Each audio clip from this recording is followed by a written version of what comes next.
Salut à tous, c'est Superman. Lorsqu'on parle d'univers fictif, on entend souvent le mot canon revenir dans les discussions. Mais qu'est-ce que ça signifie vraiment ?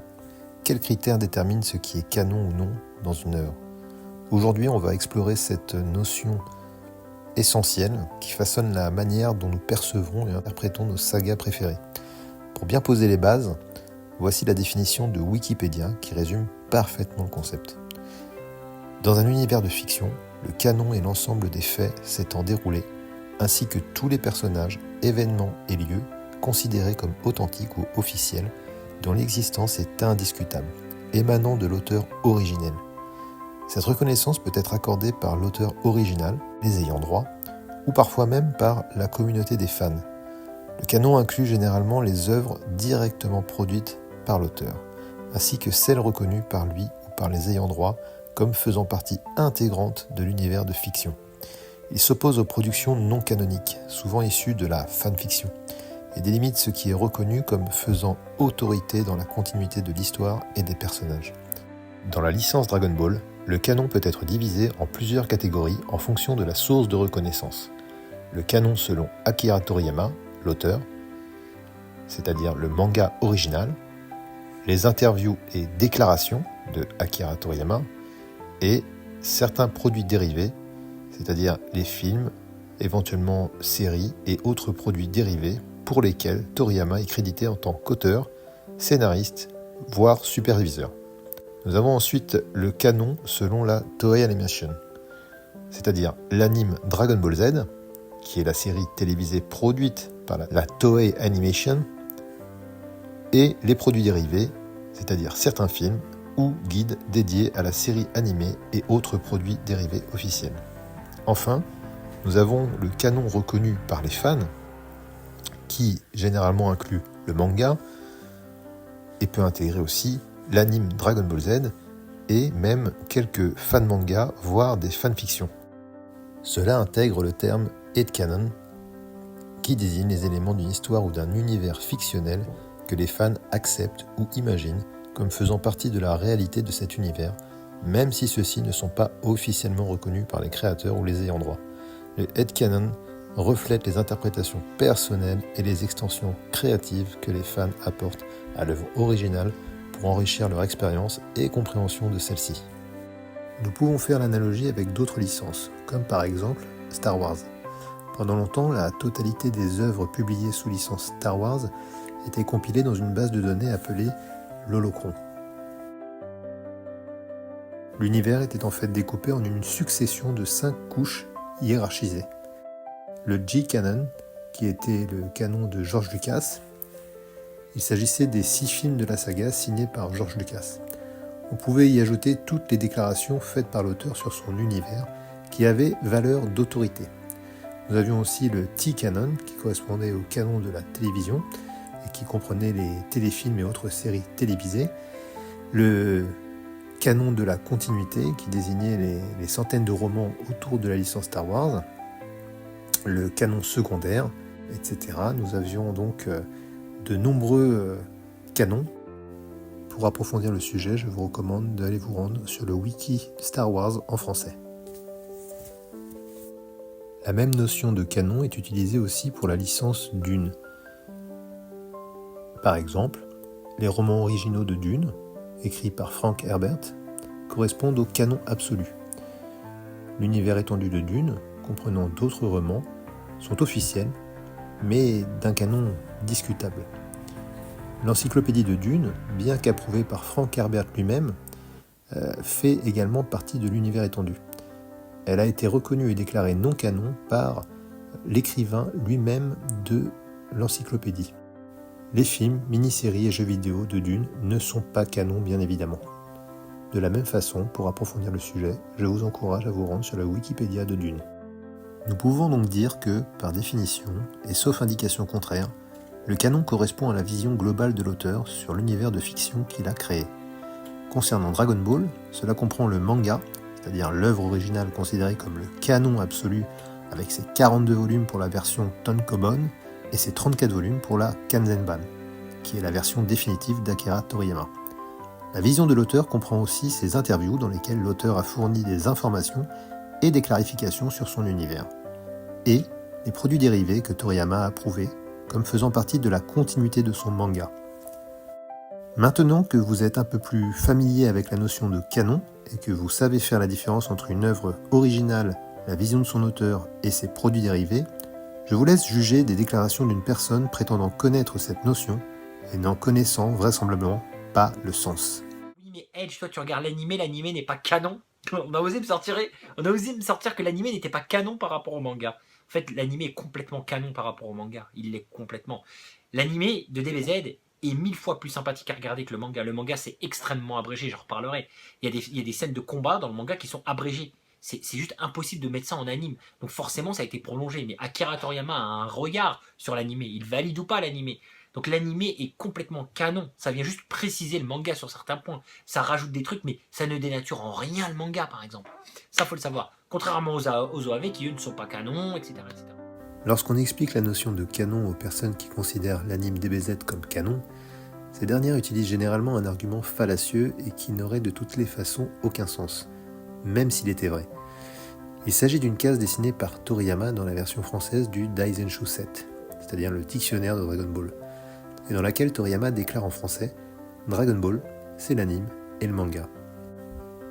En réalité, cette case est issue d'une courte bande dessinée humoristique de Toriyama qui explique certaines choses, dont les divergences entre l'anime et le manga. Bien que métaphorique dans la traduction française, le message est clair. Toriyama ne parle pas du canon, mais évoque plutôt le ressenti de divertissement que procure l'anime et le manga, sans se prendre la tête. La version anglaise va dans ce sens en traduisant par « J'espère que tu apprécieras à la fois le manga et l'anime ». Que ce soit en français ou en anglais, je n'ai jamais compris que Toriyama affirmait que les deux versions, anime et manga, étaient canons, tout simplement parce que ça n'aurait aucun sens. Même si l'intrigue principale reste la même, les différences dans les détails peuvent être significatives. Prenons l'exemple du commando Ginyu. Ils ne peuvent pas à la fois conserver leur corps et les perdre à leur mort. Le concept même du canon sert à établir une cohérence dans un univers fictif, en fonction de la vision de son auteur. Je n'imagine pas Toriyama compliquer inutilement son univers en le rendant volontairement incohérent. Si on vérifie la version originale japonaise de cette case, il est bien écrit « Profitez à la fois du manga et de l'anime ». En d'autres termes, ne vous prenez pas la tête avec les différences et kiffez. On est bien loin d'un auteur qui déclarerait comme canon à son lore un produit dérivé pour lequel il n'était pas impliqué. Mieux, il considérait que l'anime et le manga étaient deux choses distinctes. Au cours d'une interview, un journaliste demanda à Toriyama « Alors, avez-vous eu le sentiment que l'œuvre originale et l'anime sont des choses différentes ?» Toriyama répondit « Ah, c'est ce que j'ai ressenti en fait. Il y a beaucoup de choses que je ne connais pas sur le monde de l'animation, alors j'ai pensé qu'il serait préférable de laisser ça aux professionnels. En plus, je n'aurais vraiment pas pu vérifier l'anime d'aussi près chaque semaine. » Au cours d'une autre interview, un journaliste lui demanda « Avez-vous fait des demandes lorsqu'il a été adapté en anime, Sensei ?» Et Toriyama répondit « Non, pas du tout. L'anime a sa propre façon de faire les choses, donc je pense qu'il vaut mieux laisser cela aux professionnels.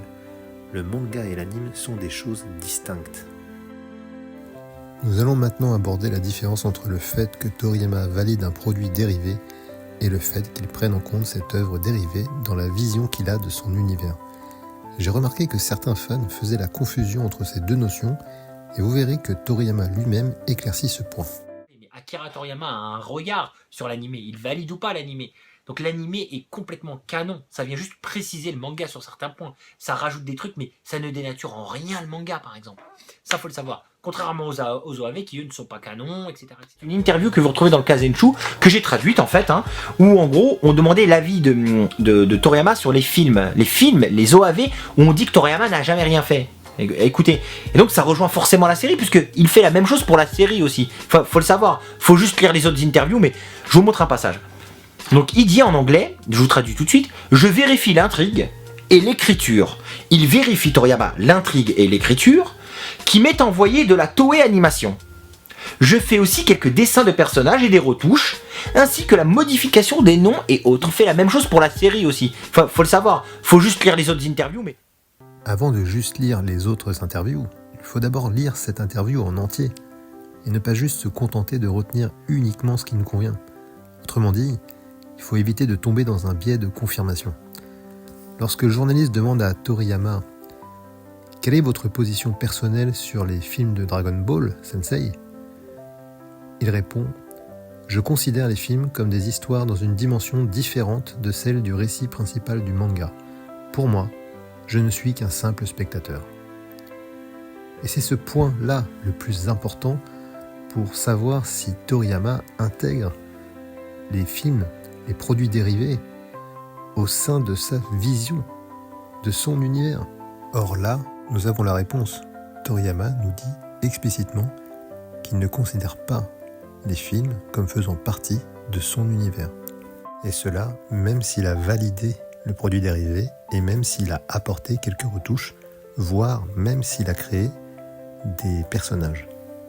Il fait la même chose pour la série aussi. Faut le savoir. Faut juste lire les autres interviews. Mais nous avons encore une autre indication explicite de Toriyama concernant les produits dérivés qu'il valide dans son message qui accompagnait le coffret DVD de Dragon Ball GT. Pour Dragon Ball GT, tout ce que j'ai fait, c'est proposer le titre, concevoir les personnages principaux initiaux, ainsi que quelques machines, et réaliser quelques illustrations. Dragon Ball GT est une grande histoire parallèle à l'original, et cela me rendra heureux que nous puissions la regarder et l'apprécier ensemble. Toriyama a eu entre les mains et a validé le scénario de tous les films Dragon Ball et Dragon Ball Z. Est-ce qu'il les prend en compte ? Toriyama a eu entre les mains et a validé tous les databooks de la franchise. Est-ce qu'il les prend en compte ?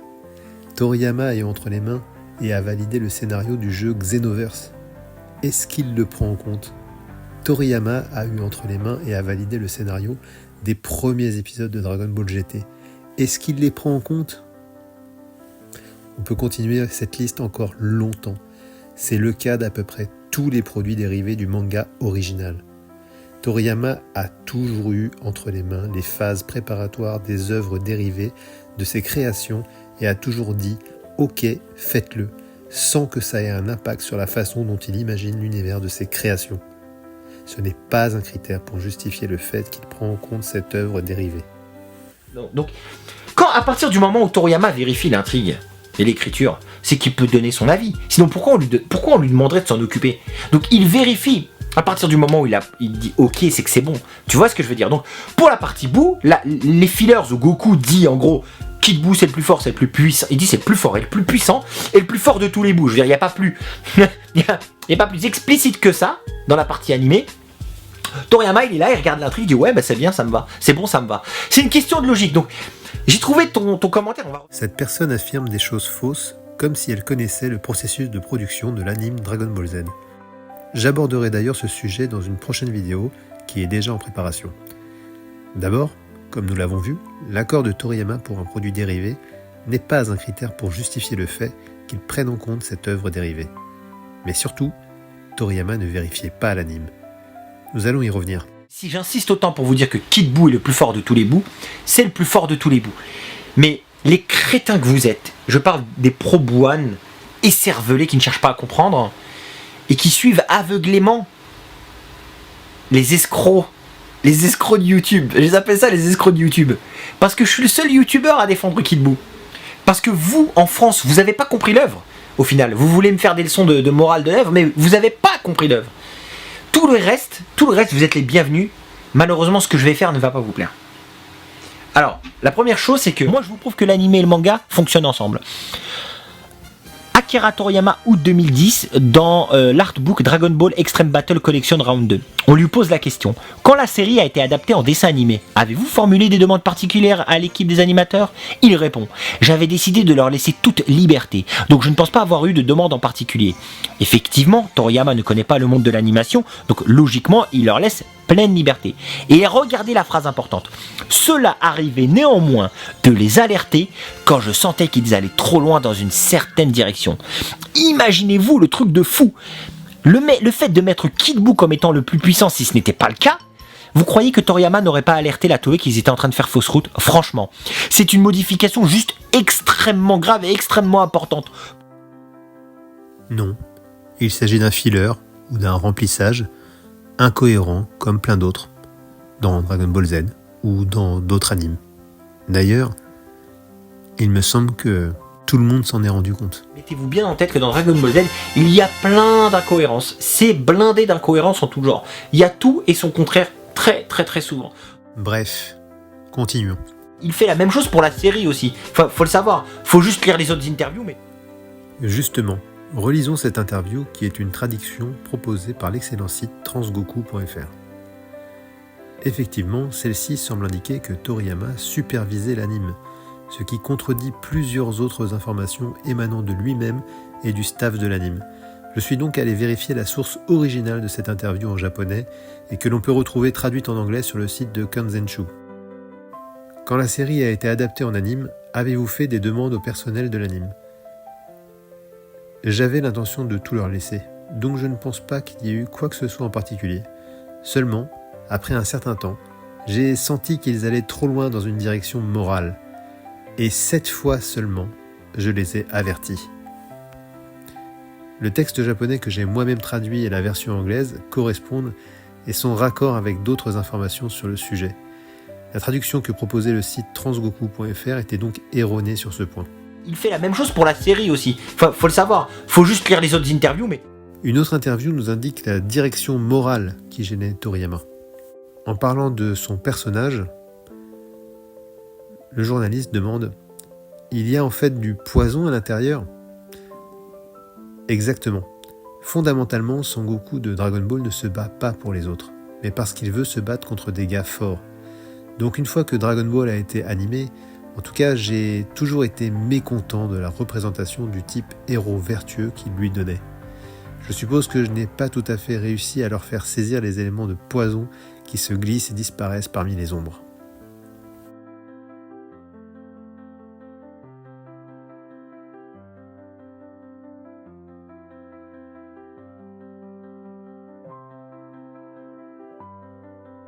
Il fait la même chose pour la série aussi. Faut le savoir. Faut juste lire les autres interviews, mais... Dans son dernier message, rédigé à l'occasion de sa distinction au Tokyo Animation Award Festival de 2024, Toriyama réaffirme avec constance ses déclarations passées. Pour être honnête, au sujet de la réception de ce prix, je n'ai jamais eu un intérêt particulièrement grand pour l'animation depuis longtemps. Et même lorsque mon propre travail a été adapté en anime, je présente mes excuses aux membres du staff, mais je suis aussi embarrassé de ne pas l'avoir beaucoup regardé. Mais les crétins que vous êtes, je parle des pro-bouanes écervelés qui ne cherchent pas à comprendre et qui suivent aveuglément les escrocs de YouTube. Je les appelle ça les escrocs de YouTube. Parce que je suis le seul youtubeur à défendre Kid Buu. Parce que vous, en France, vous n'avez pas compris l'œuvre. Au final, vous voulez me faire des leçons de morale de l'œuvre, mais vous n'avez pas compris l'œuvre. Quand, à partir du moment où Toriyama vérifie l'intrigue et l'écriture, c'est qu'il peut donner son avis. Sinon, pourquoi on lui demanderait de s'en occuper? Donc, il vérifie. À partir du moment où il dit ok, c'est que c'est bon. Tu vois ce que je veux dire? Donc, pour la partie Buu, les fillers où Goku dit en gros Kid Buu c'est le plus fort, c'est le plus puissant. Il dit c'est le plus fort et le plus puissant et le plus fort de tous les Buu. Je veux dire, il n'y a pas plus. Il y a pas plus explicite que ça dans la partie animée. Toriyama, il est là, il regarde l'intrigue, il dit ouais, bah c'est bien, ça me va. C'est bon, ça me va. C'est une question de logique. Donc, j'ai trouvé ton commentaire. Les escrocs de YouTube. Je les appelle ça les escrocs de YouTube. Parce que... Les escrocs de YouTube. Je les appelle ça les escrocs de YouTube. Parce que... Les escrocs de YouTube. Je les appelle ça les escrocs de YouTube. Parce que...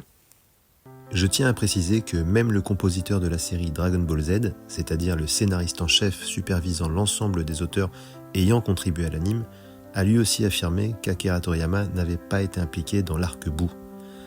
À présent que ce point a été clarifié, nous allons conclure en abordant la vision de l'auteur, autrement dit le canon.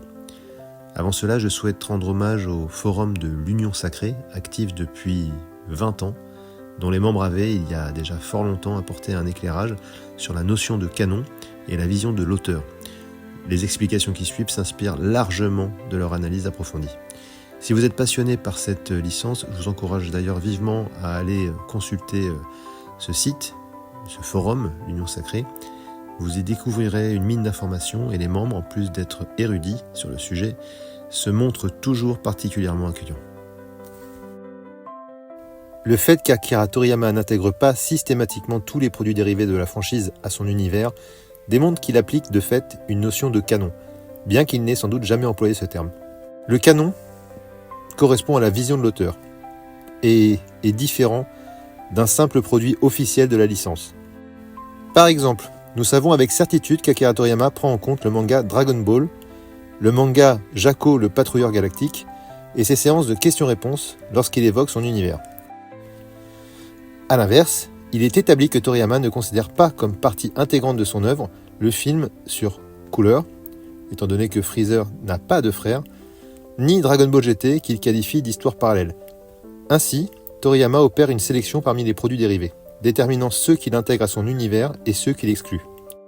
Nous avons également constaté que Toriyama a toujours eu accès aux phases préparatoires des œuvres dérivées de ses créations et a systématiquement donné son aval en déclarant « faites-le », sans que cela n'ait pour autant une incidence sur la manière dont il conçoit son propre univers. Ce critère d'approbation ne saurait donc justifier l'intégration automatique d'une œuvre dérivée à son canon.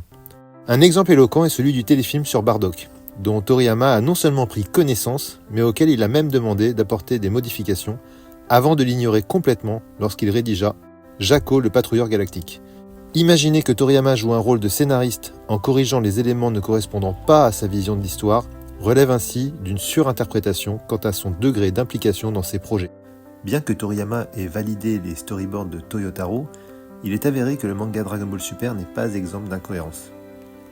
Un exemple notable est celui du design du nouveau vaisseau de Jaco, qui contredit une précédente indication de Toriyama sans que ce dernier n'ait jugé utile d'intervenir. Comme mentionné précédemment, il était fréquent que Toriyama ait un droit de regard sur les phases préparatoires des œuvres dérivées. C'est notamment le cas pour les mangas spin-off où il était informé des storyboards. À ce sujet, il est intéressant d'examiner les crédits. Gensaku, qui signifie œuvre originale, est un crédit attribué à Toriyama sur l'ensemble des produits dérivés de la licence. Il indique simplement qu'il est l'auteur du manga Dragon Ball. Kanshu, qui signifie supervision, figure sur tous les mangas spin-off de ses œuvres, à une exception près, Dragon Ball Super. Même des spin-offs tels que Dr. Slump ou Cashman bénéficient de ce crédit de supervision, alors que Toriyama n'y était pourtant rien appliqué. Si l'on se fie au crédit, et j'insiste sur ce point, le manga Dragon Ball Super est officiellement le spin-off sur lequel Toriyama a eu l'implication la plus faible au sein de la licence. Il aurait ainsi davantage supervisé Dragon Ball SD et Episode of Bardock que Dragon Ball Super. Bien que la version française ait fait le choix de le désigner comme scénariste pour ses ébauches d'histoire, la version originale japonaise ne le crédite qu'en tant qu'auteur original, comme tous les produits dérivés, et crédite Toyotaro comme auteur du manga, crédit accordé généralement à celui qui dessine et écrit le scénario. Cela ne remet cependant pas en question le fait que les grandes lignes de l'histoire de Dragon Ball Super correspondent à la vision de l'auteur et sont donc considérées comme canon. L'attribution du crédit Gensaku étant une formalité légale, toute œuvre estampillée Dragon Ball l'obtient automatiquement, ce qui ne signifie en rien que Toriyama y soit directement impliqué. À ce jour, aucun élément tangible ne permet d'affirmer que Toriyama intègre le manga Dragon Ball Super à son univers Dragon Ball, exactement comme ce fut le cas pour l'anime Dragon Ball Z. En revanche, les grandes lignes de l'histoire, ainsi que certains documents d'ébauche qui ont été rendus publics, sont bel et bien considérés comme canon.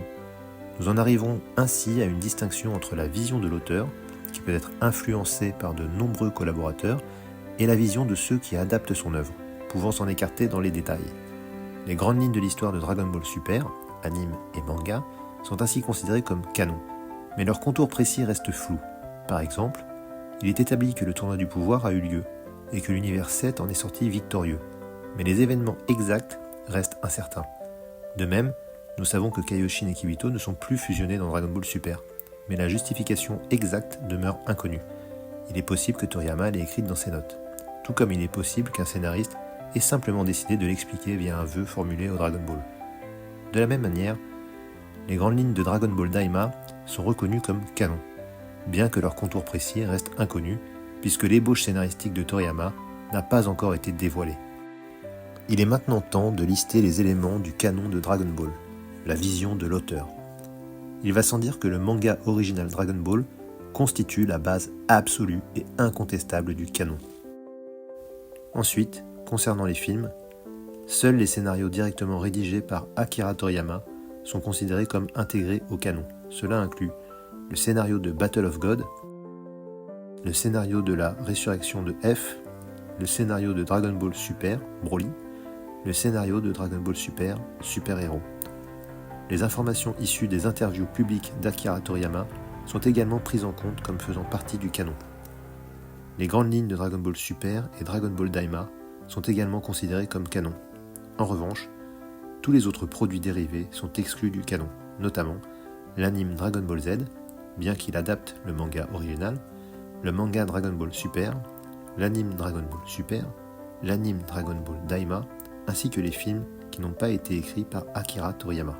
Certes, le canon sans autre forme de précision correspond à la vision de l'auteur. Mais le canon Toei Animation existe et comprend par exemple l'anime Dragon Ball Z, les téléfilms sur Bardock et Trunks, l'anime Dragon Ball Super et Dragon Ball Daima, ainsi que les guidebooks dédiés à l'anime. Le canon Shueisha existe aussi et comprend l'œuvre originale Dragon Ball, le manga Dragon Ball Super et les différents guidebooks dédiés au manga. En fin de compte, la notion de canon dans Dragon Ball n'est qu'un cadre permettant d'avoir des débats cohérents et compréhensibles. Ce n'est pas pour embêter les gens qu'on définit un cadre de débat, c'est simplement pour que des gens parlent de la même chose. Que vous vous basiez sur le canon de la Toei Animation, celui de la Shueisha, ou même que vous intégriez des éléments d'autres œuvres, l'essentiel est de prendre plaisir à explorer cet univers. Après tout, comme le disait Akira Toriyama lui-même, profitez du manga et de l'anime. Si cette vidéo vous a plu, n'hésitez pas à laisser un like, à vous abonner et à partager votre avis en commentaire. À très bientôt pour une prochaine vidéo.